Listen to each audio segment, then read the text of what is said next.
Muy bien, tenemos unos minutos para abrir la palabra de Dios. Básicamente quiero presentar esta serie de temas que se llama Confrontando el Sistema.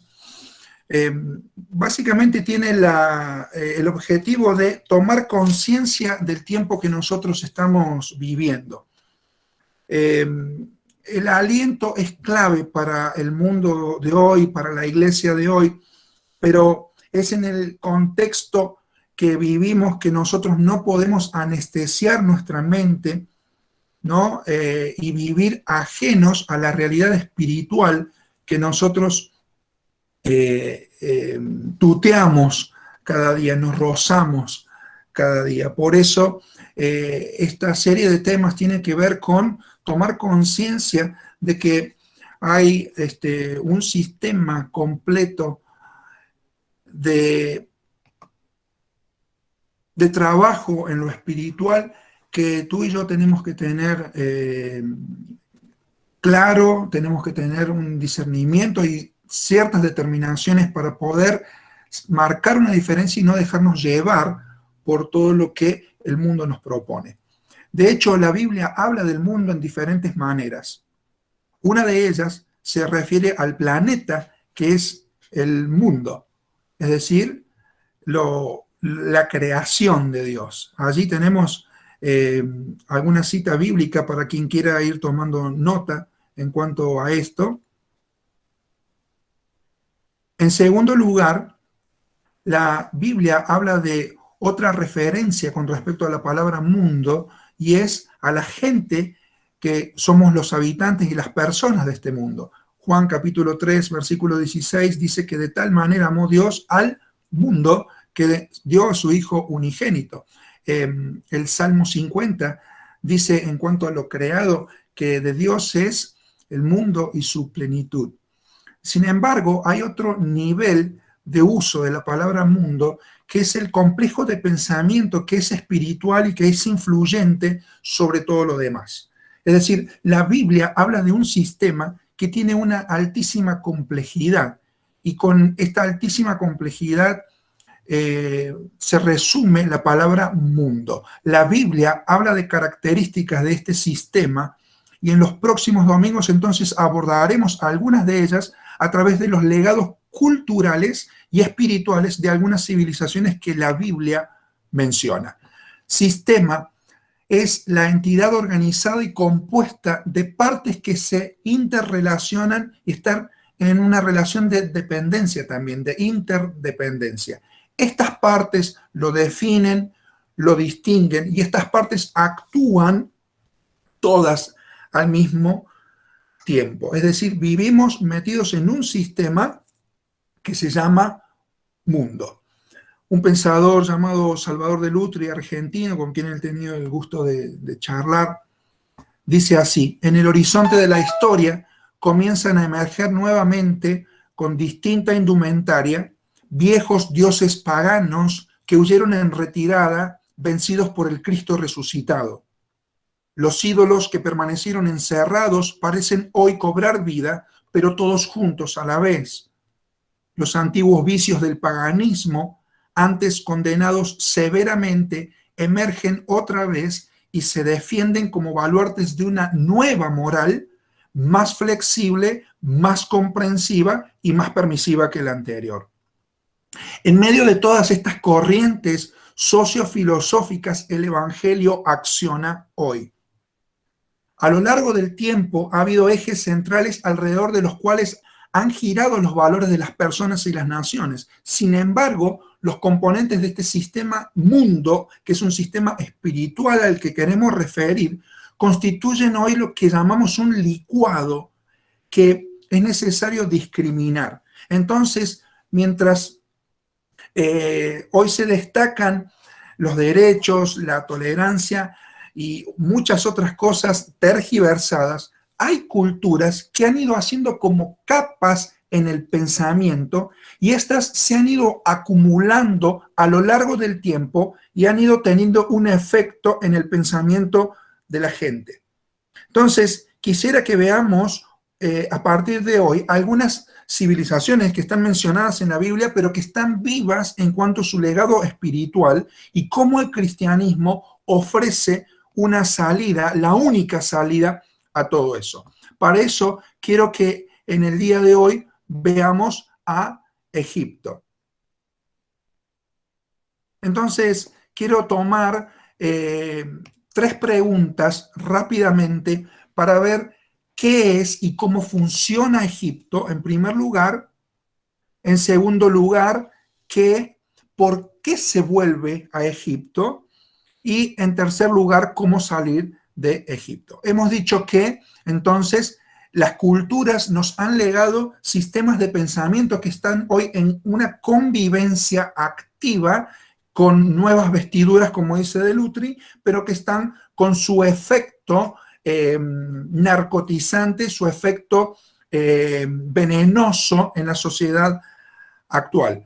Quiero entonces que tomemos 3 pasajes de la Biblia. Vamos a ir tomando el libro de Éxodo, el libro de Isaías y luego el libro de Hebreos para ver básicamente la cultura egipcia, cómo funciona, por qué hay una tendencia a volver a Egipto y cómo se libera de la opresión, de la posesión que Egipto pretende sobre la vida de las personas.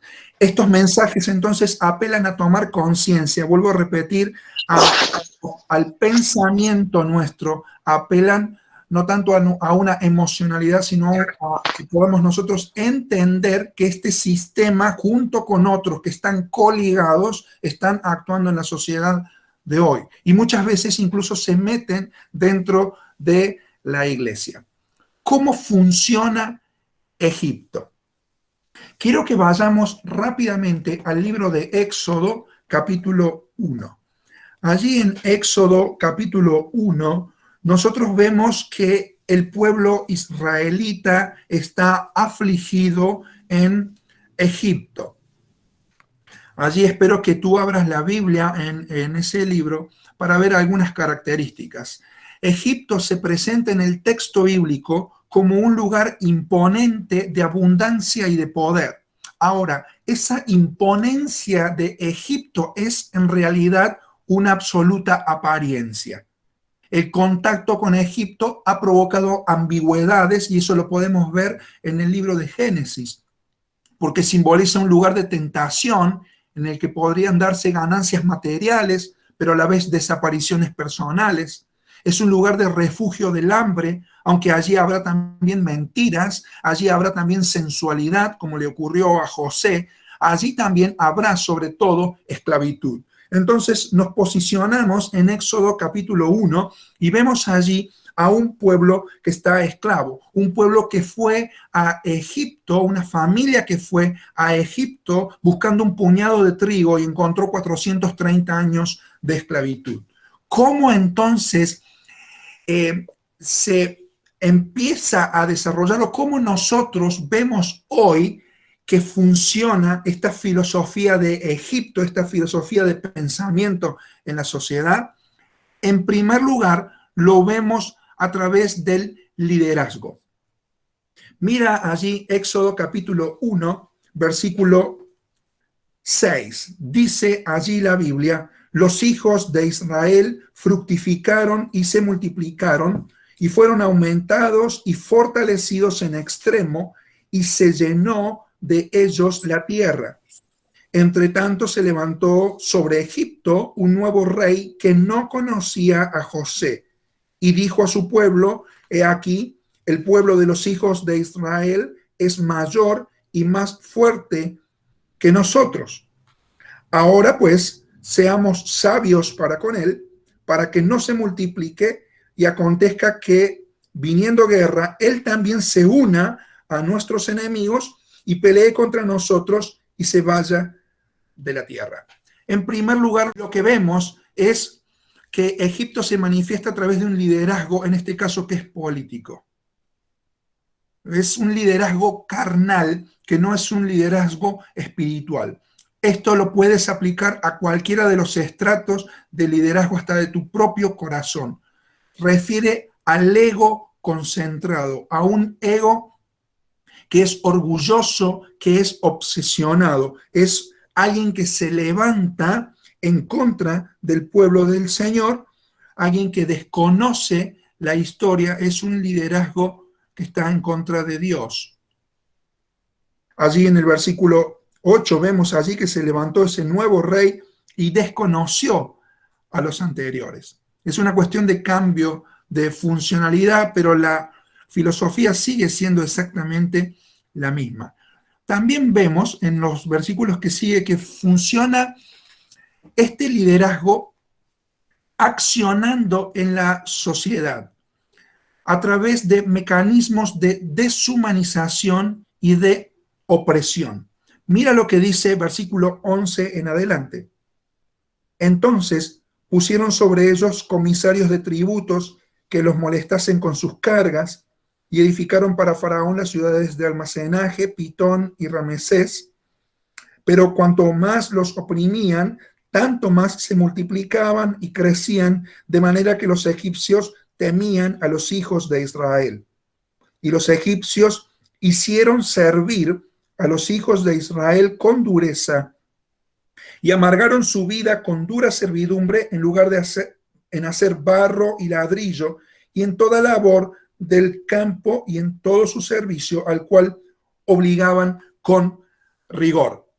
Se crean entonces condiciones de trabajo para el aumento del volumen del trabajo, pero también paralelamente a eso hay un aumento de la presión sobre la clase laboral.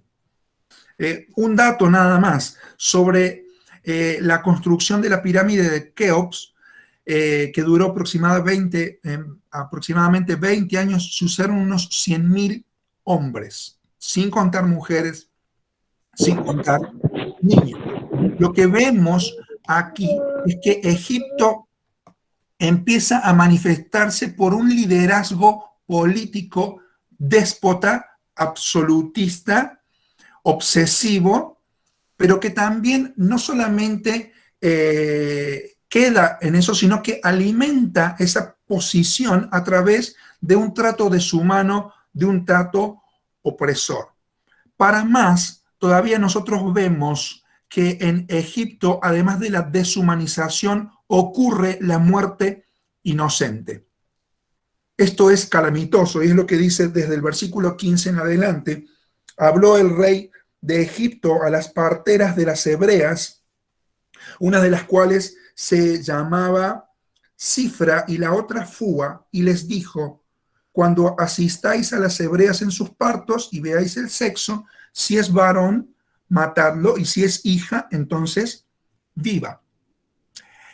O sea que en nombre de las políticas de bien público, en nombre de políticas preventivas, se ocluye los nacimientos a favor de un aparente control demográfico. En otras palabras, estamos hablando aquí que Egipto también impulsa el aborto desde los estratos gubernamentales.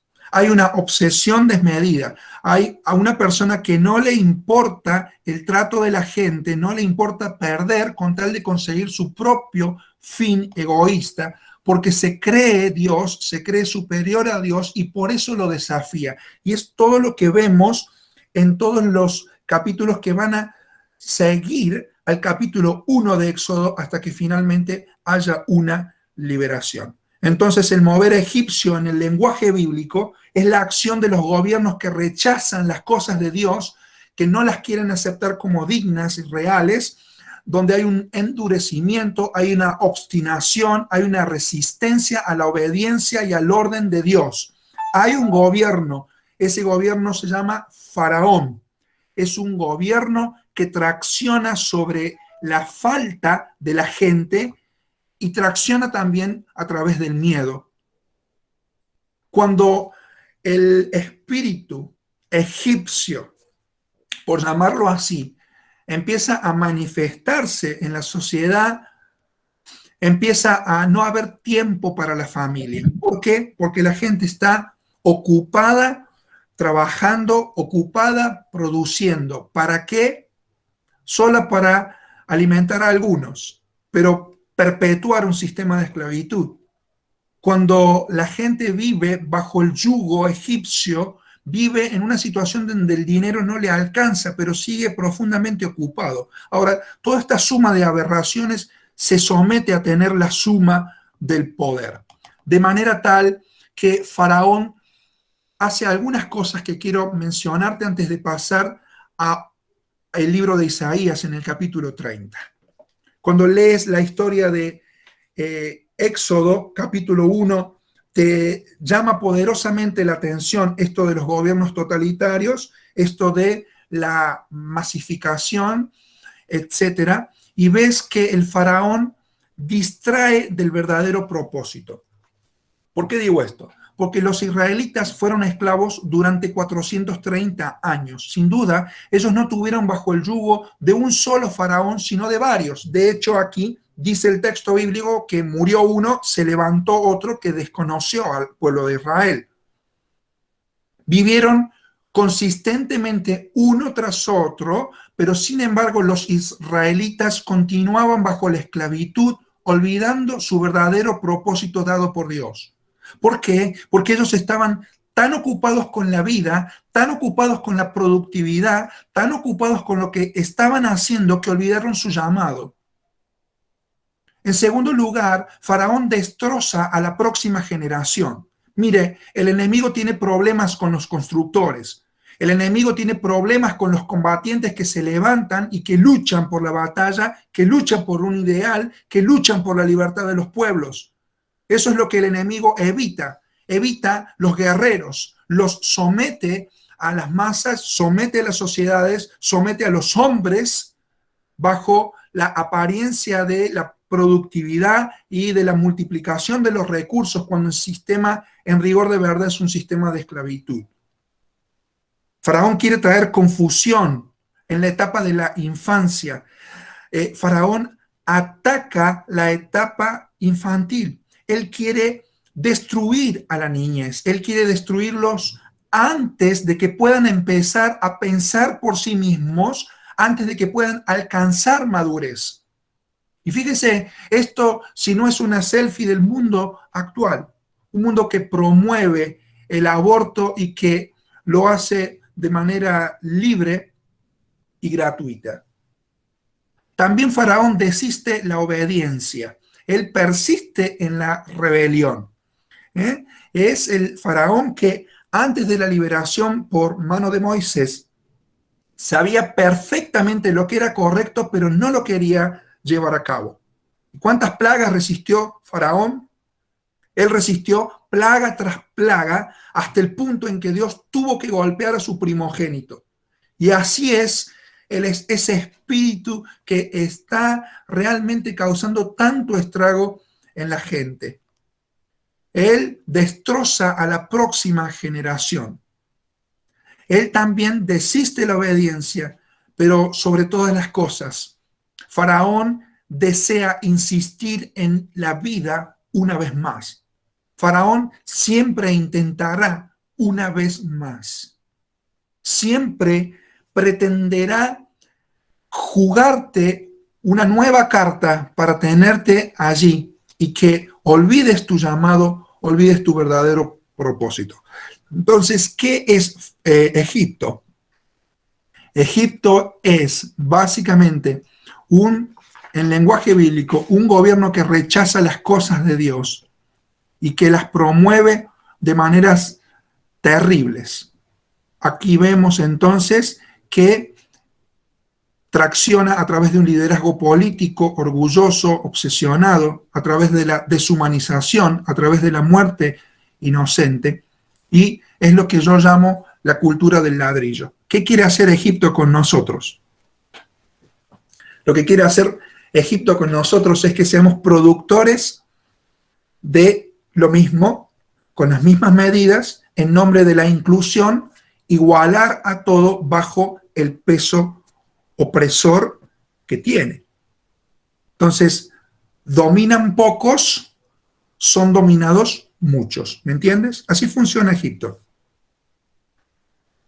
Pone un velo a través del cual la gente se confunde. Ahora, Estamos plantados aquí en el año 1400 aproximadamente antes de Cristo, 1451. Ahora quiero que vayamos al libro de Isaías, al capítulo 30, porque 700 años después, 700 años aproximadamente después, el profeta Isaías vuelve a llamarle la atención al pueblo de Israel. El pueblo de Israel fue liberado por mano de Moisés, ¿verdad? Y en el libro de Deuteronomio, capítulo 28, versículo 68, Dios les dijo que por ese camino que ellos habían salido, nunca más iban a volver. Si ellos obedecían a Dios, en ese texto usted ve que dice, ustedes nunca más van a volver por este camino, a menos que desobedezcan. Israel fue liberado, pasaron cientos de años y lo que vemos en Isaías 30 es realmente esclarecedor. Dice allí el verso 1, hay de los hijos que se apartan, dice Jehová, para tomar consejo, y no de mí, para cobijarse con cubierta, y no de mi espíritu, añadiendo pecado a pecado, que se apartan para descender a Egipto, y no han preguntado de mi boca, para fortalecerse con la fuerza de Faraón, y poner su esperanza en la sombra de Egipto. En el capítulo 31 y el verso 1 dice, hay de los que descienden a Egipto por ayuda y confían en caballos y su esperanza ponen en carros, porque muchos son, y en jinetes, porque son valientes. Y hay de ellos porque no miran al Santo de Israel, ni buscan a Jehová. Ahora, muy curioso que en el texto de Isaías 30, versículo 1, dice, hay de los que se apartan para tomar consejo y no de mi espíritu, dice el Señor. Es llamativo esto, y esto implica de que hay un espíritu que se mueve, que sigue influenciando después de los siglos. ¿Te das cuenta? Es el espíritu de opresión de Egipto. Ahora, 700 años después, el pueblo de Dios estaba nuevamente queriendo buscar una alianza con Egipto para cubrirse de la invasión asiria. Y Dios les dice, ay, si ustedes van a buscar alianza con Egipto. Ahora, ¿por qué se vuelve a Egipto? ¿Por qué la nación que una vez fue liberada vuelve a Egipto? Fundamentalmente hay aquí algunos elementos muy importantes que los vamos a mencionar muy rápidamente. ¿Por qué se vuelve a Egipto? Mira lo que dice el verso 8 de Isaías 30.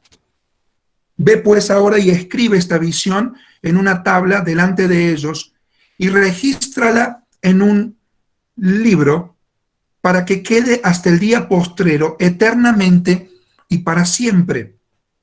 Porque este pueblo es rebelde, hijos mentirosos, hijos que no quisieron oír la ley de Jehová, que dicen a los videntes, no veáis, y a los profetas, no nos profeticéis lo recto, decidnos cosas halagüeñas, profetizad mentiras, dejad el camino, apartaos de la senda, quitad de nuestra presencia al Santo de Israel. ¿Por qué se vuelve a Egipto? Yo quiero resumir la respuesta básica a esta pregunta en dos elementos. En primer lugar, por ignorancia de la historia.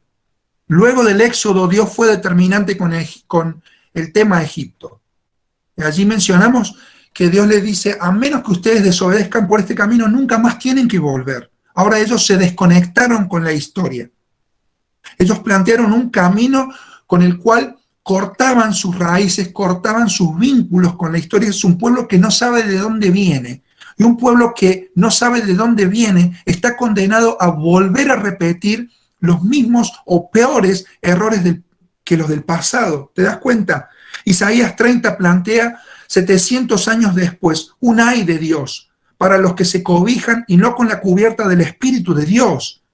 Quiere decir que después de 700 años hay un espíritu que persiste en ofrecer una influencia seductora que no viene de Dios, y ese es el espíritu de Egipto. Para Isaías, la verdad que esto es tremendo. Hay una ignorancia de la historia. También hay en el camino a la vuelta de Egipto, vamos a ver allí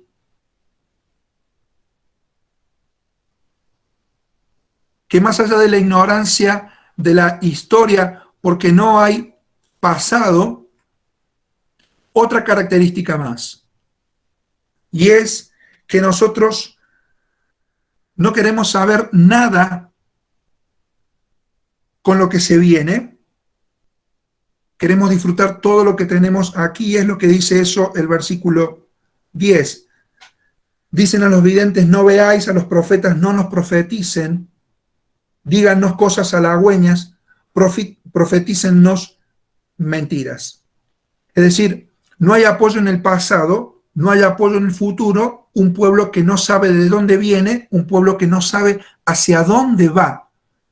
Ese es el pueblo que ignora la historia, pero también es un pueblo que mezcla todo. Es decir, le dicen a los profetas que vengan, a los videntes les dicen que vengan, mezcla todo, pero les dice, tu mensaje es bienvenido mientras no nos digas lo que Dios dice que nosotros tenemos que hacer.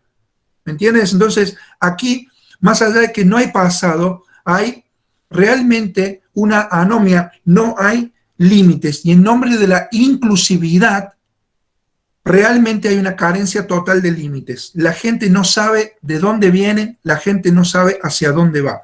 Y el espíritu egipcio sigue promoviéndose. Esas son dos características que nosotros debemos tener muy bien presente. Nosotros como cristianos tenemos una fuerte ancla en el pasado. Cristo Jesús ha muerto por nosotros. Nos ha liberado del poder de Egipto, pero también Él hoy vive. Y con los límites que nosotros podemos tener, tenemos autoridad sobre todas estas cosas que realmente destrozan a la humanidad. Dice allí el texto en el versículo 11, dejen el camino, apártense de la senda y quiten de nuestra presencia al Santo de Israel. Por tanto, el Santo de Israel dice así, porque desechasteis esta palabra y confiasteis en violencia y en iniquidad, y en ello os habéis apoyado. Por tanto, os será este pecado como grieta que amenaza ruina, extendiéndose en una pared elevada, cuya caída viene súbita y repentinamente. Es decir, ¿qué espera a un pueblo con estas características? Y espera que pronto la verticalidad esté abombándose y se caiga. ¿Por qué se vuelve a Egipto? Porque hay ignorancia de la historia y porque hay una inclusividad híbrida. ¿Te das cuenta? Son viejos dioses con nuevas ropas. En tercer lugar, quiero ver ahora rápidamente cómo es que podemos nosotros salir de Egipto. Y quiero posicionarme en el texto de Hebreos capítulo 11, que quiero invitarte a leer, donde se menciona a quien liberó al pueblo de Israel, Moisés. Dice allí el verso 23, por la fe, Moisés cuando nació fue escondido por sus padres por 3 meses, porque le vieron niño hermoso y no temieron el decreto del rey. Por la fe Moisés, hecho ya grande, rehusó llamarse hijo de la hija de Faraón, escogiendo antes ser maltratado con el pueblo de Dios que gozar de los deleites temporales del pecado, teniendo por mayores riquezas el vituperio de Cristo que los tesoros de los egipcios, porque tenía la mirada puesta en el galardón. Por fe dejó a Egipto, no temiendo la ira del rey, porque se sostuvo como viendo al invisible. En primer lugar, podemos salir de Egipto por redención. Hay una expresión en Hechos capítulo 13, verso 17, que es la expresión de que el pueblo de Israel salió de Egipto con brazo extendido. Y el brazo extendido fue levantado en la cruz del Calvario cuando Cristo Jesús vino al mundo a salvarnos a nosotros. Este Egipto, que es símbolo de esclavitud, tiene un corte, tiene un tiempo donde se puede salir de él, y la salida es señal de la acción redentora de Dios por medio del sacrificio de Jesús. Esto es maravilloso. Solamente Cristo Jesús, y a través de la fe en él, por su gracia, puede redimirnos del poder esclavizante, deshumanizante, terrible que este sistema está pretendiendo usar para destrozar la vida de las personas. Ahora, hay un elemento importante también aquí, y es que Moisés, por fe, rehusó, dice el verso 24, y el verso 27 dice que dejó, escogiendo ser maltratado con el pueblo de Dios, los deleites temporales de Egipto. Simplemente él se dio cuenta de que Egipto era un espíritu de apariencia que en verdad estaba esclavizando al pueblo de Dios. Entonces, Egipto en la Biblia también es presentado como un falso refugio. Por eso era el ay de Isaías, ay del pueblo de Dios que quiere hacer alianza, que se quiere refugiar en Egipto. Entonces, por la renuncia, Moisés lideró el éxito, porque él se dio cuenta que su máxima aspiración, si no renunciaba a los placeres temporales de Egipto, era haber sido una momia. Y sin embargo, él renunció a todo eso y se convirtió en lo que Dios quiso que fuera. Su renuncia tuvo poder. ¿Cómo salimos de Egipto? Salimos por fe, por la redención que hay en Cristo Jesús. Y también renunciando a las cosas que intentan pegarse a nuestro sistema de valores. Es decir, si el sistema persiste en golpear tu pensamiento activamente, vas a necesitar algo activo que pueda vencerlo. La Biblia habla del mundo como algo pasajero. La Biblia habla como el mundo como algo pasajero, algo que se va, algo que no permanece. La Biblia habla del mundo como vencido a través de la fe. Existe entonces una tentación permanente a acudir al mundo o a la carne en busca de ayuda. Tu máxima aspiración, querido amigo, querida amiga, hermano o hermana, tu máxima aspiración sin tu renuncia será ser solamente una momia. Pero si no sales del palacio del placer de Egipto, no vas a poder aspirar a nada más. Lo máximo que podrás aspirar es a eso, a ser una momia y nada más. Sin embargo, la renuncia tiene poder, porque el invisible te sostendrá. Porque la servidumbre será cortada cuando haya renuncia. Hoy es el tiempo donde, a través del poder que el Señor Jesucristo nos da, a través de la libertad que Él nos da, a través de la provisión y de la seguridad, del descanso y la superación que solamente hay en Cristo Jesús, podamos vivir realmente libres de este espíritu opresor, de este espíritu egoísta, de este espíritu que revienta al indefenso, que trata con injusticia al extranjero, que destroza al imposibilitado. Todas las personas podemos ser libres de este sistema que con nuevos ropajes hoy se viste en nombre del cuidado demográfico, del cuidado social, de la inclusividad, de la tolerancia, de la productividad. La gente hoy está sumida en una servidumbre tremenda, y en el nombre de Jesús hay libertad. Si hay alguien que puede hacer algo por liberarte de la cadena de la opresión, de la angustia y de la esclavitud del pecado, Ese se llama Jesucristo de Nazaret. Sobre todo el sistema, sobre todas las personas y sobre todo lo creado, Cristo Jesús vino al mundo a morir por nosotros. Y hay una buena noticia para ti, hay una buena noticia para vos. Es que Jesucristo está vivo y puedes dejar en Él tu carga y puedes a partir de hoy cambiar tu manera de pensar para que sí cambie de una buena vez tu manera de vivir. Dice la Biblia en el libro de Romanos capítulo 12, no vivan ya como vive todo el mundo. Al contrario, cambien de manera de pensar y de ser. Así podrán saber qué es lo que Dios quiere, es decir, todo lo que es bueno, agradable y perfecto. Quisieras en esta mañana ponerte a pensar allí cómo está tu familia, el tiempo que se te ha ido trabajando y trabajando y trabajando y no consigues nada, porque el sistema te está absorbiendo, el sistema te está chupando, el sistema te está secando. Y es hora hoy de que le puedas decir al Señor, Señor, yo quiero libertad de esta forma terrible y trágica de pensar. Quiero ser libre de someterme a otra cosa que no seas tú. Vamos a pensar allí en el lugar donde estamos y te invito a que tomes una decisión en esta mañana. Porque tal vez el faraón que está gobernando tu vida es tu mismo corazón.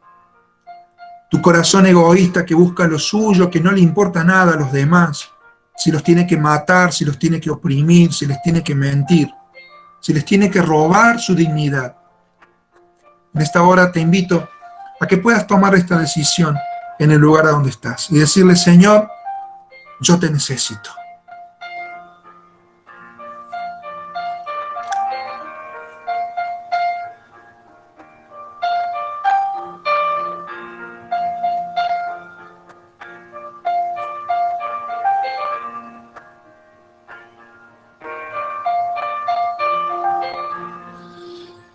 Señor, en esta hora queremos una vez más entrar en tu presencia gloriosa para poder respirar la libertad con la que Cristo nos hizo libres. Señor, te ruego, tú liberes nuestras mentes y corazones de todas estas ideologías, de todos estos sistemas que conviven y destrozan la mente y el corazón de las personas. Clamamos por nuestra nación, Señor, que ha dado las espaldas a ti. Clamamos por el mundo, Señor, que es un mundo opresor, que está desorientado, que necesita, Señor, de Cristo Jesús. Y en esta hora, Señor, clamamos por cada corazón aquí presente, para que nos libres de la tiranía del egoísmo, del utilitarismo, de usar a las personas para sentirnos bien. Y Señor, que podamos respirar como pueblo tuyo libertad. Que en este tiempo, Señor, donde se oprime a tu pueblo, donde se persigue a tu pueblo, pueda haber multiplicación como hubo en Egipto en aquel tiempo, donde cuando Faraón oprimía, el pueblo se multiplicaba. Señor, clamo por multiplicación de tu pueblo, a donde sea que se oiga tu palabra, Señor. En nuestra querida iglesia, Entre Ríos, crecer Entre Ríos, Señor, es el anhelo de nuestro corazón, crecer, Señor, entre aguas que sean aguas saludables, aguas que nos hagan bien, aguas que vengan de ti. En medio del desierto, Señor, clamamos libertad, somos libres en Jesús. Y gracias porque la sangre de Jesucristo nos ha limpiado de todo pecado. Y porque Él reina, Señor, sobre todo sistema humano y filosófico, y social y político que el hombre quiera imponer. Sé, Señor, el Señor como eres del universo en cada uno de nuestros corazones. A partir de hoy, te entregamos el control de nuestra vida de nuestra iglesia. Y oramos, Señor, para que este faraón y este Egipto que permanecen oprimiendo, matando a niños, matando a la futura generación, pueda ser atado y pueda ser, Señor, sacado de en medio, porque la iglesia pueda seguir creciendo a pasos agigantados. Dejamos este tiempo en tus manos, mi Dios. Toda inquietud y toda preocupación en tus manos. En el nombre del Señor Jesús.